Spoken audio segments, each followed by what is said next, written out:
Hello everybody, welcome back to Unit 2, Lesson 3. Today we are going to talk about the power rule. This is the rule for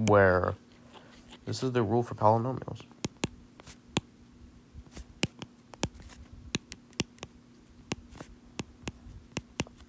This essentially allows us to take any polynomial and find the derivative of it.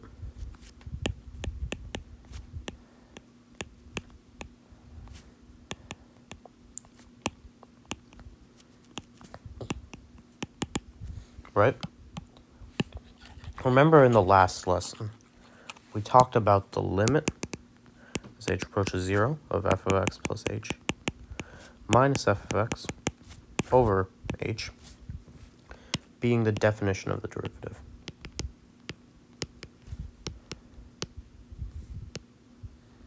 Except this is incredibly hard to find, especially if you're doing a very complex function.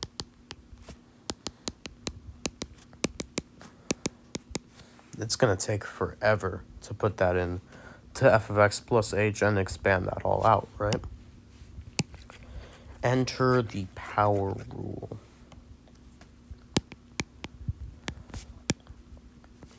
This basically states that if f of x is equal to x times a certain polynomial x to the nth power, right?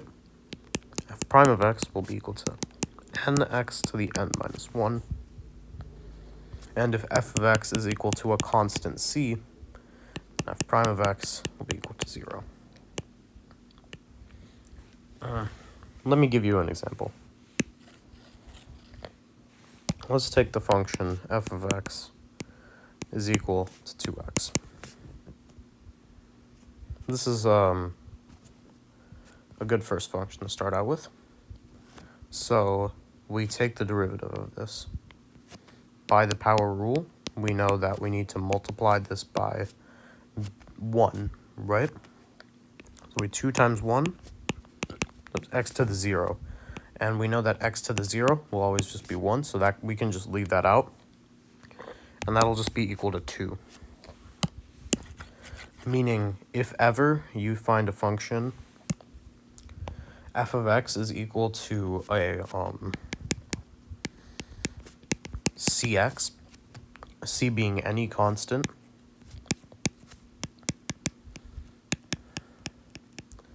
then you know that f prime of x will just be equal to c. Alright, now let's see this added up. So let's do f of x is going to be equal to x cubed plus x squared plus x plus 1. Now we have to use the power rule on each of these. So we can use the power rule on each of these individually and then make our cohesive function. So that means f prime of x is going to be equal to 3x squared. This is one of the things you're just going to have to know by nature.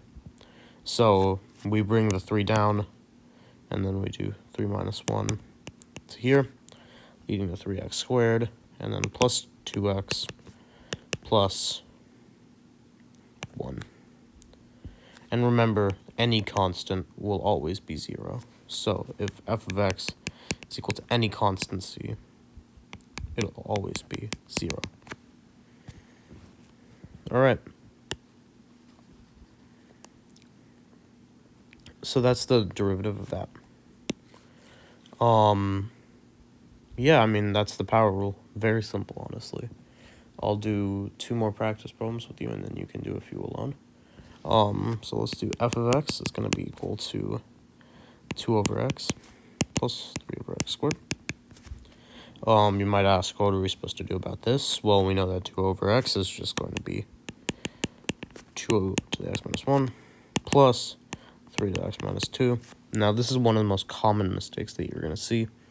You're going to see someone doing this, and they're going to be like, oh, I'm just supposed to, this will be 2 times minus 1 to the x 0. That's wrong. You need to do it to x to the minus 2. Right? So that means f prime of x is going to be negative 2x to the minus 2 minus 6x to the minus 3. Which will be equal to negative 2 over squared minus 6 over 3. Yep. That'll be it. And yeah, I mean, that's pretty much every single use case of the power rule. I guess I'll do a few examples with you. This is just one of those things that you're going to have to pick up on really, really quickly. Let's do 2 examples together. Example 1.